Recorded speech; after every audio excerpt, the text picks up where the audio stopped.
Let's talk about the anxious generation, how to future proof your teens' mental health. Now, why do we say this, that this is the anxious generation?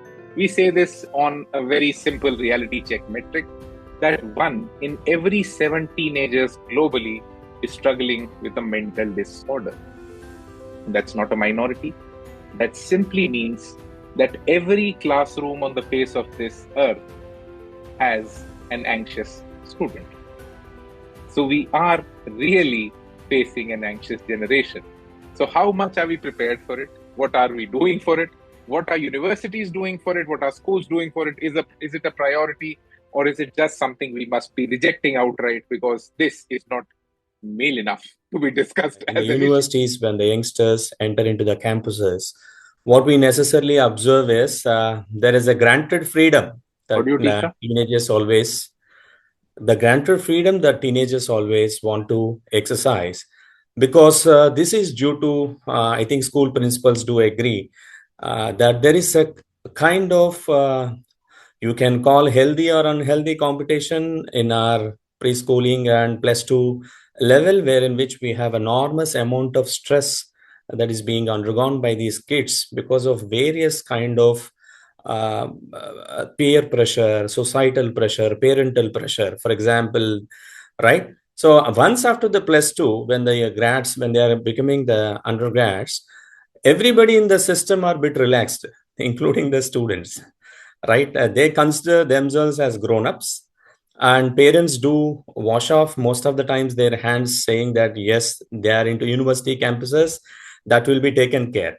It is not so, because that is where exact life starts. Okay, so the system that we have from 8th to 12 is a very pressure cooker situation that these teenagers are facing. And then once after that, they're having a clear mandate that you can go on and ride your life. That is not so the case. There exactly we need more kind of mental observation. And also, we have not seen in university campuses the psychologists, but we are employing them now.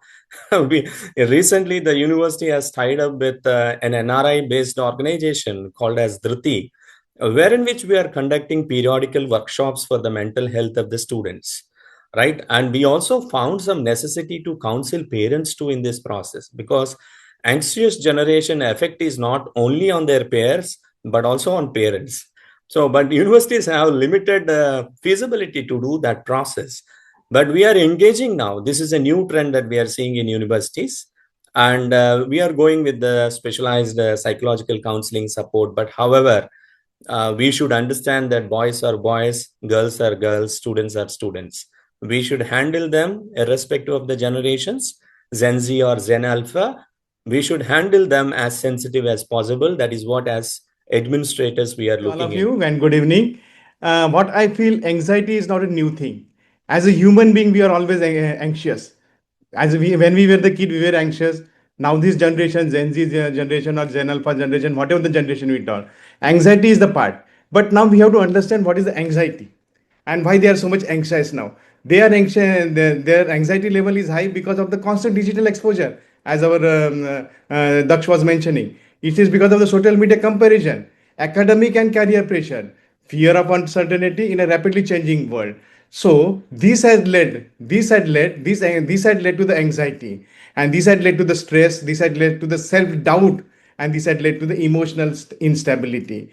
And when I'm talking of the mental health, so mental health not built in one day. It is a layer by layer. We have to make our kids to face the challenges, not to eliminate the challenges. For this, we have to build the mental health.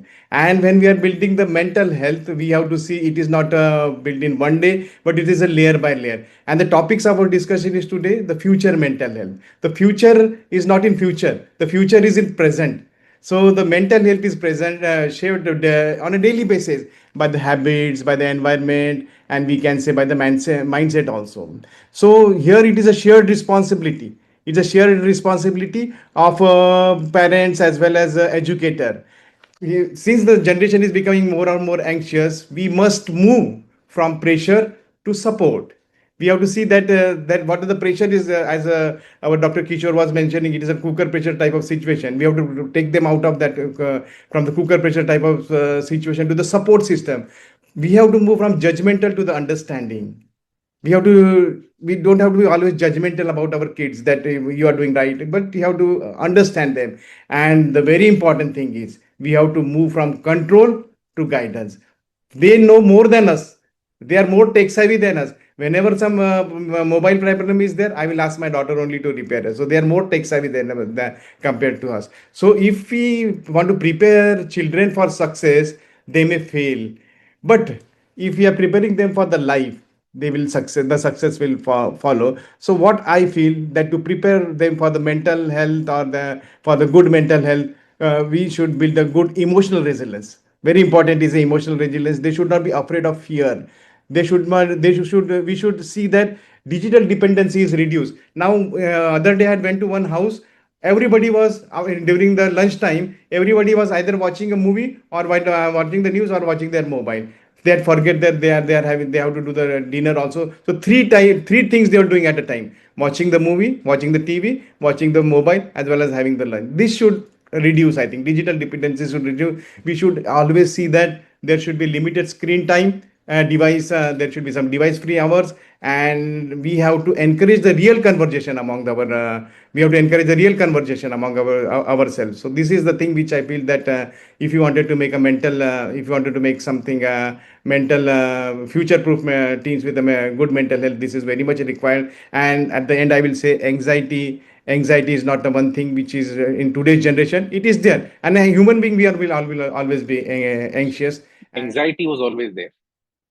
Since the point Homo sapiens have been there on the face of this earth, anxiety has come along with us. I think that has what has made us humans. That anxiousness has given rise to curiosity, and that's what led to discoveries. That's what led to Homo sapien growth. Why we are one of the most successful species on earth. This is the reason. Anxiety is the reason for that. But now, anxiety has taken a completely negative role, because the current generation lives in a paradox.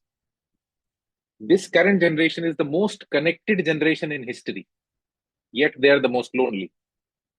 They are the most informed people, yet most of the time they're overwhelmed.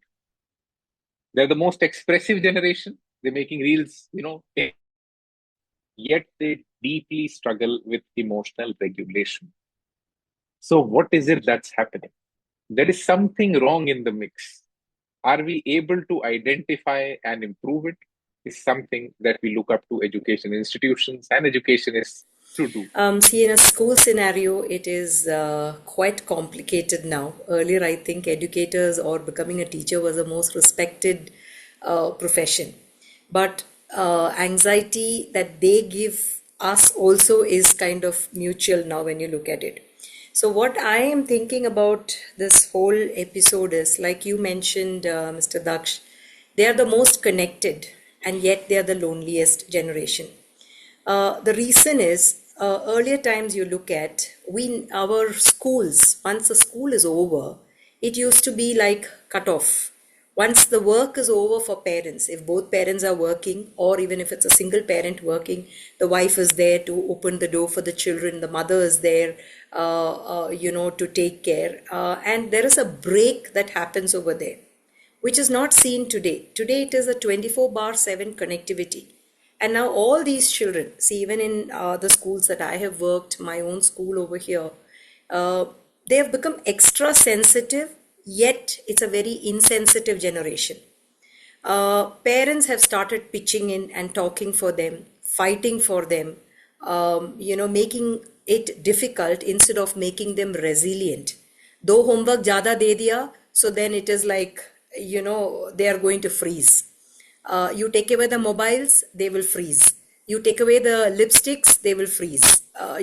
Facebook, Instagram, these things have become their validation point more than their parents. Something that I personally feel, and that I've practiced in my home also, I have 2 teenager children, is, real-time things, spending time together with the children, traveling. Our country is so beautiful. When you take a break from all these things, go travel, discover India, whichever place, not just India, I'm very fond of the country that we are in. It breaks, and there is a conversation that happens beyond these mobiles, a conversation that happens beyond the validation of your friends and everything. So these things kind of, bring down the stress levels. And we must admit that making a mistake and learning is fine. The idea is not just to make them, very comfortable. You must make them very predictable in their reactions. You should make them very resilient towards all these, emotions and fears and everything that they're going through. Say in school situations today, even children can't even fall when they're playing. The principal is answerable for that. There's one anxiety, there is one, drama revolving around it. You see, so it's a very a challenging phase. But I think our generation, we've fallen, broken our hands, legs, but we stood up. We faced the whole thing. So I think making time and in schools, doing some activities is very important. Overprotection is creating the underprepared adult. We have reduced the risk in childhood to such a level that the adult gets disturbed with just a knock of that on their door. They're not able to handle the least risk. Comfort has now become a problem. A generation that has been avoiding discomfort becomes a generation unable to handle the reality. We always thought in the earlier generations thought that if somebody is more aware, they'll have better mental health. But it's happening in the exact opposite way.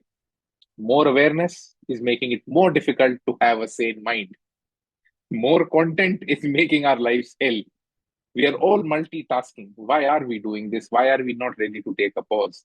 Why are we so afraid of getting bored? As you all know, like as you said, I run this institute called Howley National Science Academy, and we have around 500 teenagers. It's just class 11 and 12. So mostly I deal with it's a residential programs. I literally live with teenagers for last 5 years. And what I feel, what you're saying, right? Like anxious generation, I call them overwhelmed generation. Okay. I think they're overwhelmed with options, choices, be it in any areas of their life, right? And maybe that is the real issue. And how and it's very common in every class to find some anxious student, and what work for us is that giving them clarity, right? Giving building a routine in the residential program where they know when to do, what to do, when to go for study and everything.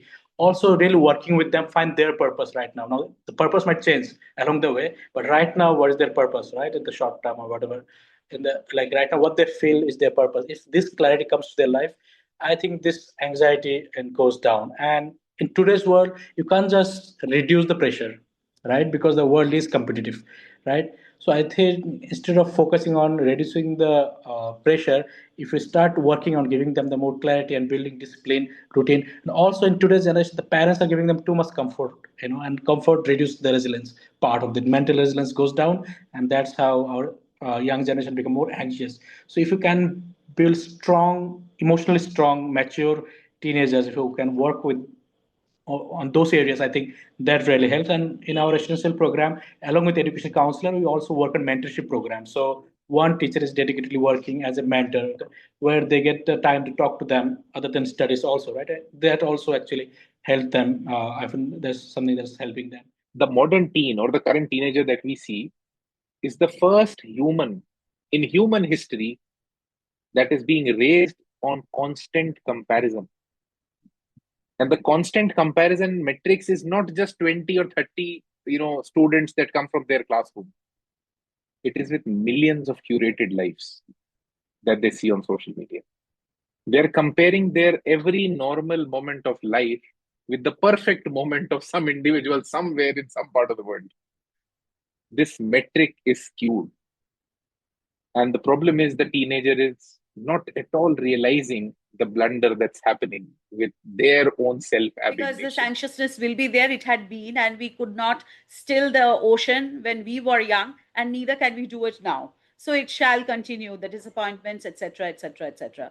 Now, what we can do about them is what we are going to talk about. Mr. Daksh has already mentioned about the comparison, the metrics that governs the life of these children, and they are continuously comparison. So the antidote for that, for this, is not telling them that you don't look at it. They will not listen to it. Rather, put them into something where they feel comfortable, and silently they feel more comforted and valued. So we can focus on the competency.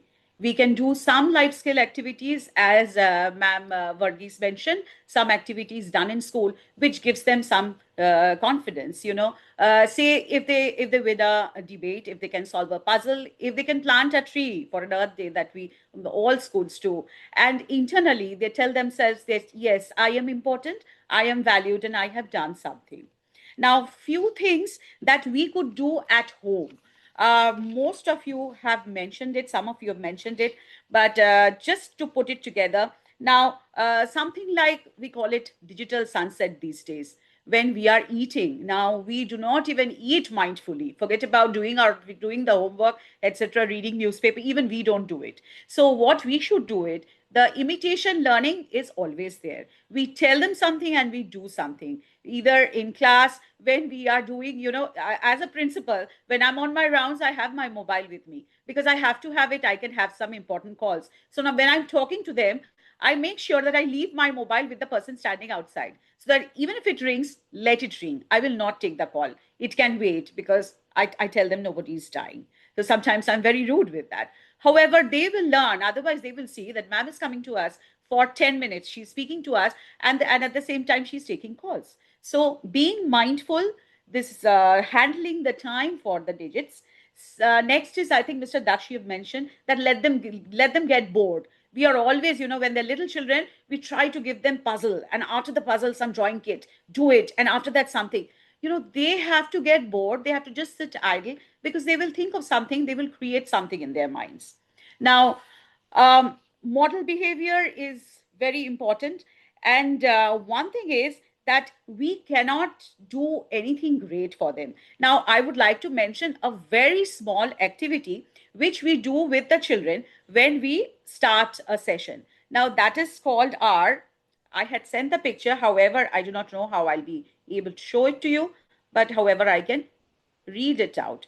What we do is we ask the children to make their 24-hour pizza. So they, I don't know whether it's visible. So they draw a pizza and they divide it into 4 parts, and they write down things that they are going to do wherever, whenever, at that particular time, where we mention them. And if they make a mistake, or it's not a mistake, it is what they do. They try to be candid, and then we try to tell them that yes, this is what you have to take life forward as. Thank I you. think the genesis of it comes from a little bit of OCD that we have in all the adults. We want to keep that house clean. We are not comfortable when the kid is making that house, a hell to live in. But if you let them plunder and blunder, that's where they'll find curiosity. That's where they will use their boredom towards. We are not ready to give them the space to experiment. We want them to grow in a certain way. We have our own set casts that we want to mold them into. That is the real problem. It's not with the teenagers. It's not with this generation. It's with the earlier generation that we are not ready to accept because we wanted them to grow in a certain fashion. We did not want them to be a full grown tree. We wanted them to be a bonsai. The way we let you grow, don't grow the way you want to do it. Do it the way we want you to do it. So I think that's the genesis of it. We'll have to, let go as adults a little more. Children, those whatever they are getting, they are saying, they are just adopting only that. If we talk about ourselves, we are just on the meeting right now, and we are also watching our mobile phones. Is there any pop-up is there or any message is there? We are just looking at that also. When we can't, being at this age, deprive ourselves from looking at the phone, then how we can expect our kids, our teenagers, those are in a very sensitive age, can keep them deprived from all these things. So what over need is there? We need to just give them a protective environment where they feel something else from this digital world, where they can discuss the problems, they can get the solutions. If we recall our childhood time, our parents used to give us a time, they were listening to us, they were spending time with us. But now the childhood is not that is play based, that is only phone based. So they are not getting the kind of environment, they are not getting attention, they are just getting the attention only through the mobile phones only. And if I say that another thing is that we don't have the strengthened relationship also. Parents don't have time to talk with their kids, and they are just if any solution they want, just they hand it over the mobiles to the kids, and they're looking over there. And one more thing I want to say, we are celebrating success, we are celebrating each and everything, but when a child is not getting good marks, we are not telling them how to fail that failure face that failure. So we have to make them learn how to face that failure. And earlier, Daksha, you were discussing about that the age of that 8 to 12 class, students are just having a lot of comparison. But being on principles, I think all principal must be agree with me that we are this time scenario has been changed. We are just focusing on each and every child mental health also. We are just giving them protective environment also. But it's a society mutual responsibility. When everyone will shake hand together, only then we can get the success of this. When everyone will think that it's their collective responsibility to get this teens from this anxiety and overwhelming stage, only then we can take out that. Know that Thank you. this anxious generation was not just born instantly. We have data that shows that when was this generation born? There is something called the 2012 inflection point. Now, what is this 2012 inflection point? Between 2010 and 2015, rates of depression and anxiety across multiple countries in teenagers rose over 50%. Now, why did that happen? That happened because this perfectly aligns with the moment the iPhone 4, with its front facing camera, became ubiquitous. Everyone wanted it. That was the aspiration. And high speed data became cheap. So now what does iPhone 4, the front camera, and cheap internet have to do with anxiety? The mental health crisis did not happen by accident. It happened when we replaced the playground with the front facing camera. We gave a complete generation of children a mirror that they cannot turn off. We told them that it is aspirational to see yourself in that phone. We did not have front cameras before that time. We wanted them to judge themselves at every single moment. So this is not something that happened to Homo sapien evolution. This is something that is done to Homo sapien evolution. I would just like to share that new academic session has just started, and we had done medal distribution ceremony for all the academic achievers in our school. So there was this one parent that came up from one particular class. It was a primary class, and that child had got the third position in the class. So while we invited the parent to join us on the stage while we give the medal and the certificate to the child, the parent walks in and I was just admiring, ma'am, congratulations, your son has got the third position. She just told me, ma'am, third hi to aaya hai. Third, not second, not first. And I was so amazed at it. I did say, ma'am, you can encourage him to get better. There are, more students in his class, probably 37, 38, and this child has got the third rank. So yeah, she smiled, but she was very disheartened. So I believe the anxious teenagers are being raised by rather more anxious parents who have this some utopian concept about their children, which they themselves are not very sure of, because their concept of what their child is, the identity of their child, switches every time they see a new child around.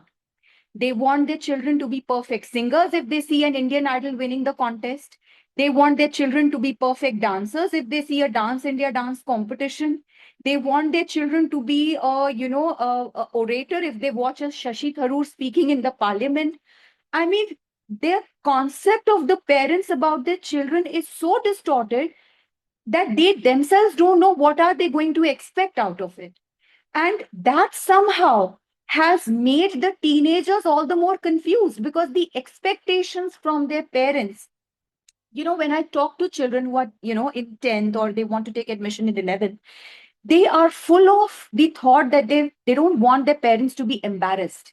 But at the same time, the expectation that their parents are having from their children, it is so difficult for them to decipher, that we as educators have to sometimes intervene and say that, sir, your son is absolutely fine, because they somehow point out certain minute things in the children which makes them so disheartened. We as adults have forgotten to appreciate. We don't appreciate each other. We don't appreciate our students. Parents don't appreciate their children. They are always running towards a moving target which is just not known to anyone. They, when as an educator you drop a praise on a child, the parent will have a complaint, ये घर में तो ऐसे करता है ma'am, ये घर में तो टीवी देखता रहता है, even if the child has done very well in the academics. And if you praise a personality of a child who may not be very good in academics but is all rounder doing all the activities in the school, the parent would again complain, ये पढ़ाई कब करेगा ma'am, इतनी activities करेगा. No matter whatever feedback we give as educators, the parents don't know how to take it in the right spirit, and therefore I think the anxiety level of the children are going up day by day. The parent plays a far more important and critical role in the anxiety of a child rather than the school, the society, because what kind of atmosphere do they come back to? That's their safe zone, that's their home. We all understand that home is just a concept. There's nothing called a physical home. You can ask all the adults who have moved away from their house and they're working somewhere because of their employment. When they go back to their, home, what they used to call home after 10, 20 years, it doesn't feel like home. It feels weird. Why does that happen? Because home is just that idea in your mind, that sense of comfort, that safe zone. So if a parent is not able to, nurture that idea in the teenager, nobody else in the world can. That's what I said just, some time back, that the onus comes on the parent, not on the teenager. They can be the most anxious generation that we've ever seen, but we have developed them. So the onus really comes back to us. We have listened to everyone and, on this call till now. And one thing that we know for sure, that we are all, as a parent, we are trying to develop anti-fragility. We don't want the next generation to be vulnerable at all. But the problem is that by removing micro risks from childhood, we have made them fragile. I was traveling in Vande Bharat a few days before. I could see a couple of teenagers before me, and they were just sharing some food. And suddenly one guy was screaming out, saying that, yeah, this particular dish is so good, chicken is so good. And then he has done this after looking at the mobile. I was just closely watching it.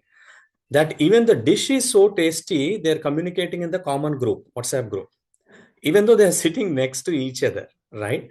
So what I necessarily want to say is this generation somehow, as an accidental incident, was put in autopilot mode, okay? And they are being isolated. So what we require as parents, as administrators, as teachers is more manual intervention. This manual intervention, as Mr. Daksh is saying, will give the necessary corrections, right? This is very important. We can't let this particular generation into autopilot mode. I was telling to some other parents also that day that this is the generation perhaps is the most disruptive generation in terms of the kind of exposure they have to too many unwanted things. So we should not let them go in their way. And that is why now teacher word is replaced by mentor, whether it is a school or college, right? Mentoring requires a lot of patience and passion.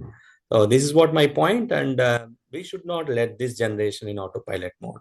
Yes, taking strings from what Dr. Kishore has said, no autopilot mode, definitely, and more of open communication, because it is only through communicating with them. You just have to, if you have a teenager child, when we have students coming into my when I have students coming into my office, I just have to make the child sit, make the child comfortable, and talk to them, because anxiety will remain, but helplessness is something which we have to really handle and tackle. So these red flags, whenever we see, if we talk to them and hear them out, that's the first step we need to do.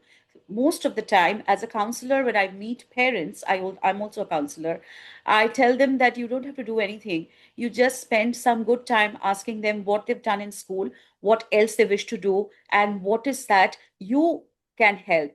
Make them hear them out, and tell them that you are with them in whatever situation and circumstances they are in, because a child who is heard, child feels safe, and that is the main thing that is required for raising some teenagers who will be able to handle things in the VUCA Daksh, world. as you were mentioning that mobile came with the front camera. So this was not only for the kids, this was for the adults also.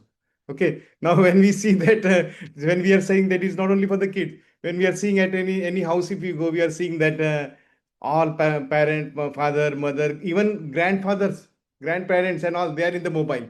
So what, as a human being, we are not made for multitasking. One thing we have to remember, as a human being, we are not at all made for multitasking.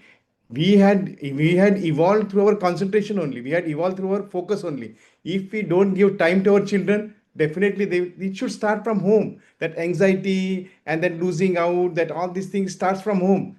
As a mother, as we say, that mother is the first teacher. It starts from home. If a mother is ignoring a child, then who is going to listen to that child?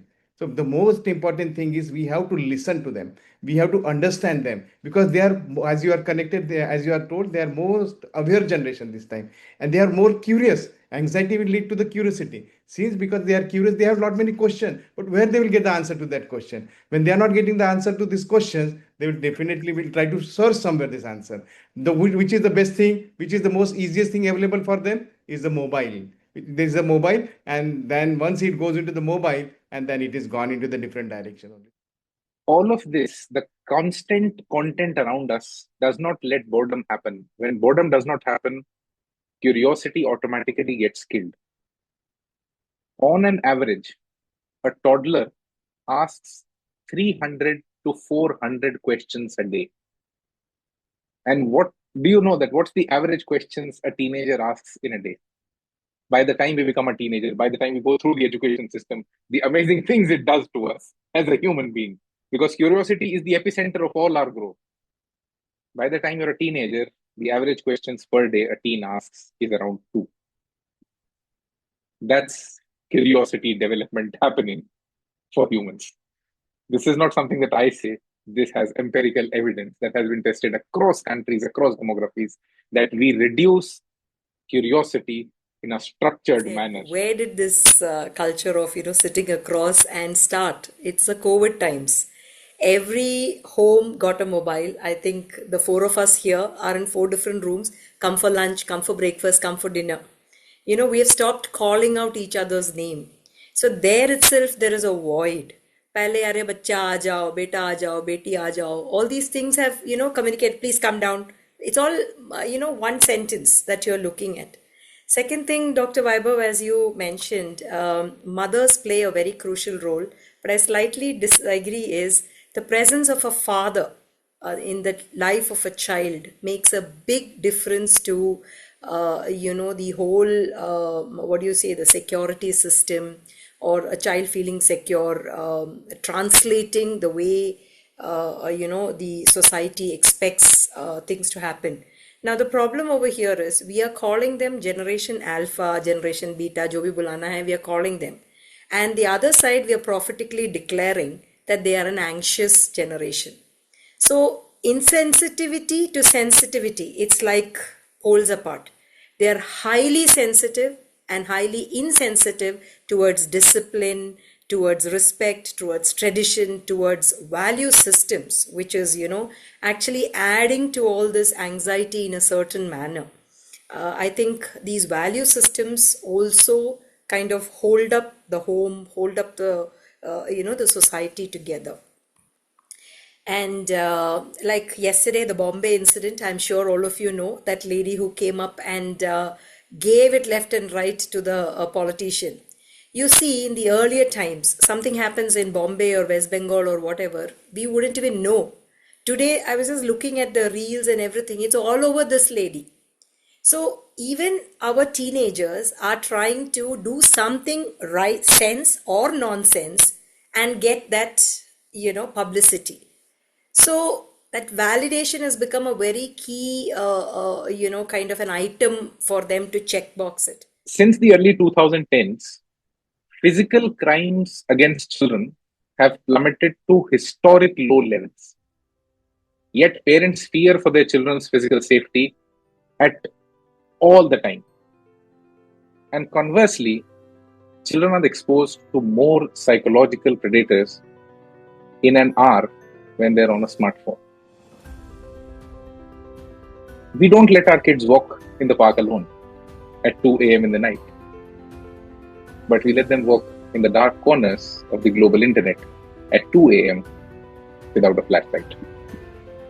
Are we really looking at the world in the wrong ways? Thank you so much, everyone, for being a part of the Blub World Web Talks. This was the 287th episode. Thank you so much, everyone. It was lovely interacting with all of you.